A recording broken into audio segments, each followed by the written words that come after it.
Alright, what we are doing here is we took the grill off of one of the parts cars because ours is at Brightworks. And we are going to mock it up on the dash over here so we can make a mark on exactly where the pictures are showing that the wood grain is going to fall right at the top of the chrome strip. So we're going to get that mocked up on here, getting it taped up so we don't scratch any of the clear coat. Move forward on wood grain.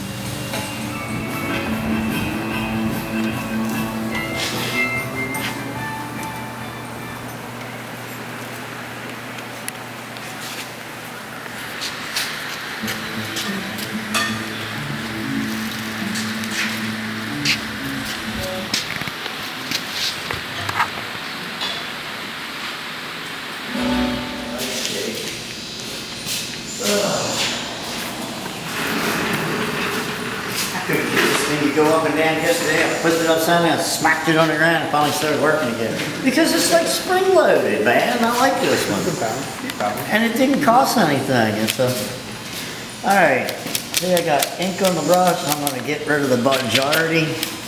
And you're just going to go through and add little areas and blend it all together. Get rid of the hard line. And if you want to make like lighter areas, get a dry brush or use a pencil or a piece of wood. I like using that isn't showing up on video. Okay, like this. And then I'm just going to tilt it the other way and I'm going to roll right back the other way. And I'm going to tilt it down and roll right across the bottom. And that way you don't end up with any lines and you end up with a correct pattern. And I got a little bit across here. I might end up with a little problem here. I should have rolled this first.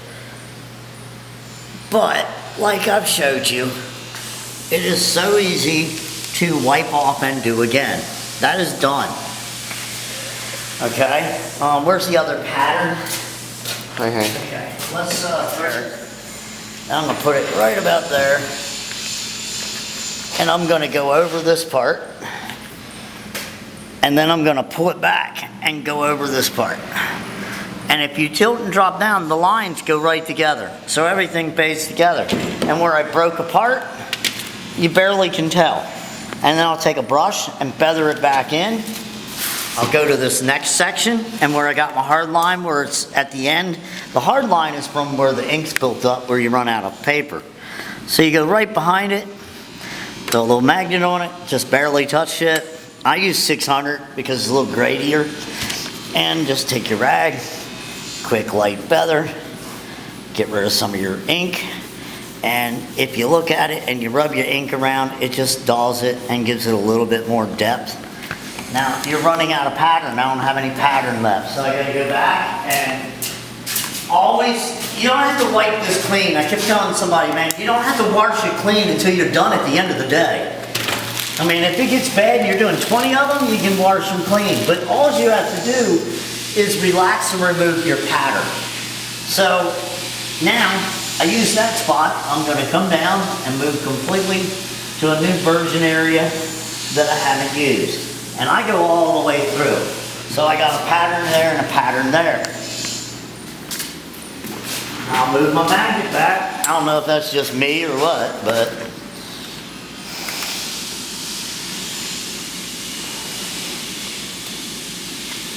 I'm tilting this way. I just went to the end. Now I'm going to tilt back and I'm going to move down. And that gives me that pattern. Now this is a Chrysler. This is a Chevy. I'm just using that as an example to give you an idea of how we do it. So now, people, this is how easy to correct your wood grain and go back when you have something you didn't want and you want to do something else. It is in the wet ink form right at this stage. So you take and just rub it all back down. Have a nice clean rag.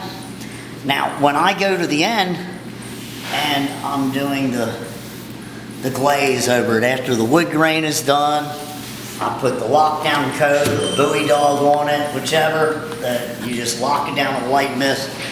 24, 48 hours later, then I rub cream on it the same way, When you do that, you want to use a very clean rag every single time, and you don't want to leave fingerprints bleeding through the rag because it'll end up making more smears. So you want to keep your rag nice and soft and clean it then. But this stage is very, very, very forgiving. You just walk right on through it.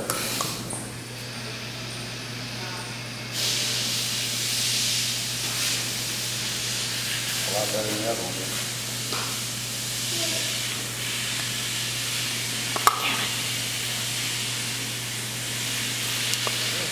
I'm just making designs right now. I'm taking a dry when I'm going back and pulling out color. See, like I got a little line there, so I'm going back and I'm going to take color away right through there, and then I'm going to add color in the other places.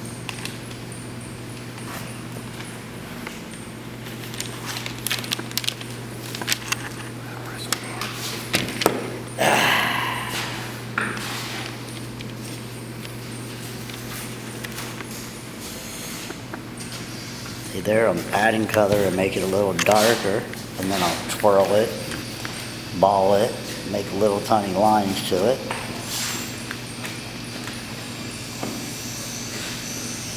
Little specks here and there.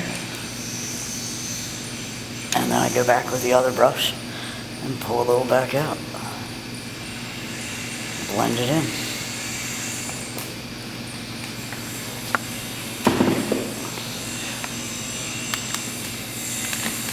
You know, and just put some color on it, and that is it. You know, it puts a little bit of design to it, and then after it's all done, you can take your brush and go around the ends. But this, huh? What? This way? Yep.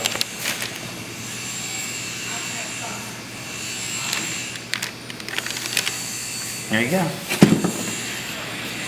And then go through it and take a brush and go back and pick little spots.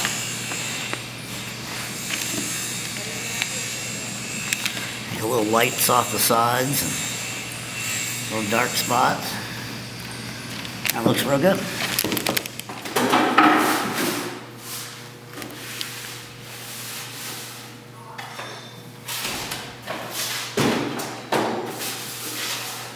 Having the brush with a bunch of little tiny, taking like a little brass brush and combing through the bristles to make them all staggered, so you get like texture of the dots of the wood. You barely touch it, and you only put a little tiny bit of ink on, and you get this pattern going, and you spread it out, and then you go back and blunt the pattern with a different brush, and that'll blend everything really nice together. It takes all that to keep that grain going the way you are.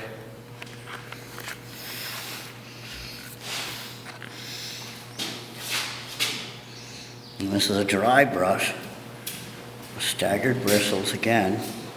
What that's going to do is just blend it in a little bit.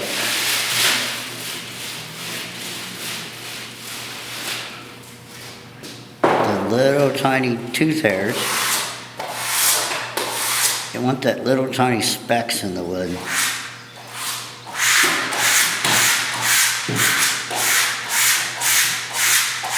It gives it that like authentic look, that nature look, whatever you want to call it. It's coming out real well. A little bit left to do here and there.